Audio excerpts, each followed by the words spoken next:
안녕하세요. 수익의 달인 수달스탁입니다. 2021년 7월 8일 오전장 미리 보기 시간입니다. 자, 편한 밤 되셨습니까? 오늘도 즐거운 새 아침이 밝았습니다. 자, 해외장에 좀 빨간불이 좀 들어왔죠. 네, 전날에는 유럽장이 평균적으로 한 0.7에서 1% 정도가 빠져 있어가지고 심장이 철렁했었는데 그래도 미국장이 분위기를 좀 잡아주고 있어서 그나마 낫다. 그리고 우리도 상황으로 봤을 때는 뭐 그렇게 따라서 크게 빠진다던가 그러지는 않을 것 같다라는 전망을 말씀드렸습니다. 근데 어제 아침에 생각보다는 이제 하락폭이 좀 있었고, 그리고 자금 이탈도 좀 더해졌습니다. 그래서 한국장 같은 경우에는 어제 특히나 이제 코스피 같은 경우에는 타격을 좀 받았어요. 그래서 그런 타격을 좀 받은 상황이다 보니까 오늘 그러니까 어젯밤에 진행되는 어제 한국장이 좀 타격을 받은 상황에서 마무리가 됐고, 어젯밤에 이제 해외장이 진행이 되는 데 있어서 여기서 만약에 한 구간 더 빠진다라고 했으면 한국장도 좀 타격을 크게 받을 수가 있는 그런 구간이었습니다. 근데 다행히도 해외장에서는 분위기가 크게 나쁘지 않게 유럽장에서는 좀 반등세가 나와주는 이제 요런 흐름으로 마무리가 됐어요. 그리고 아시아장 같은 경우에도 서로 희비가 엇갈렸는데 니케이 같은 경우에 장중에 1% 이상 밀렸다가 어느 정도 살짝 회복을 해서 마이너스 0.96% 정도로 마무리를 했고요. 상해 같은 경우에는 오히려 올랐습니다. 네, 플러스 0.6% 정도 강세를 기록하면서 마무리가 됐습니다. 한국장 같은 경우에는 어제 장중에 좀 찌라시성 뉴스기도 한데 북한에서 쿠데타 관련이라든가 이런 부분이 언급되기도 하고 분위기가 조금 쌀벌해졌던 부분이 있었죠. 그리고 환율이 좀 오르고 있는 부분, 이런 부분 때문에 외국인 자금 이탈이 조금 자극되고 있다. 이런 부분 조심해야 될 부분 정리해볼 수 있었습니다. 뭐 그래도 일단은 큰 틀에서 증시 흐름 같은 경우에는 아직 꺾인다라는 흐름까지는 아니고요. 다만 조심해야 될 거, 어제 선물시장에서 외국인들 자금 이탈이 굉장히 눈에 띌 정도로 크게 있었습니다. 1조 이상 규모의 자금이 빠져나갔거든요.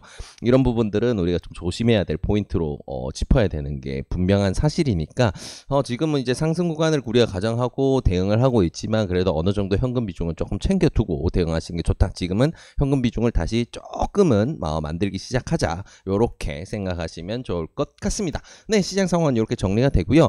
특별한 뉴스랄 게 사실 없는데 좀 뭔가 좀 시장에 직접적인 영향을 줄 만한 뉴스는 이제 한 개 정도가 있고, 나머지는 좀 짜잘한 뉴스들이 많아서 그냥 중요한 뉴스 하나 정도만 챙겨보고 오늘은 마무리를 하도록 하겠습니다.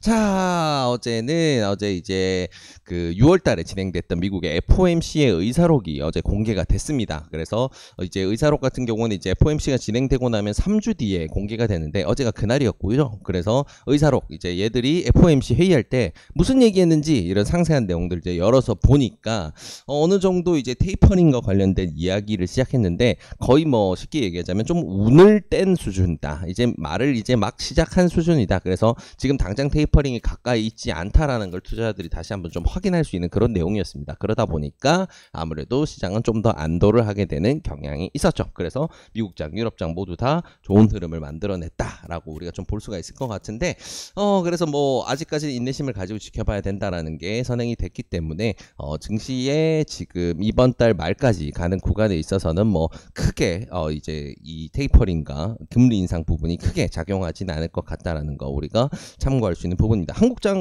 같은 경우에는 빠르면 이달에서 다음 달 정도의 금리 인상이 진행될 수 있다라는 부분을 얘기했고, 연내에 이 2차례 정도 금리 인상도 가능하다라는 시각이 있는데, 지금 환율 부분에서의 디메리트를 빼기 위해서는 금리 인상이 한 차례 정도는 오히려 도움이 될 수가 있습니다. 그래서 이런 부분들이 지금 뒤섞여 있구나 참고하시면 좋을 것 같고요. 이 외의 뉴스 같은 경우에는 지금 남부지방에 비가 너무 많이 내려서 홍수 관련 이슈가 있다는 것, 그리고 두바이 항구 쪽에서 원인 알 수 없는 폭발이 일어나면서 이제 물류 시장 쪽에 조금 영향을 미칠 수 있는 뉴스가 있다. 그리고 IT 같은 경우에는 대통령이 피살을 당하는 그런 사고가 있었습니다. 그래서 이런 이제 조금 뭔가 이제 이슈화가 되긴 하지만 증시에 직접적으로는 어떤 영향을 미칠지 알 수 없는 이런 뉴스들이 좀 부가적으로 있었다 정도 참고하시면 좋을 것 같습니다. 자, 이렇게 시장 상황과 주요 뉴스들 정리해 봤는데요. 이 내용들 바탕으로 해서 오늘도 좋은 결과 있으시길 진심으로 바라겠습니다. 이 영상이 도움이 되셨다면 구독과 좋아요를 통해서 저희 수달스탁을 응원해 주시기 바랍니다. 감사합니다.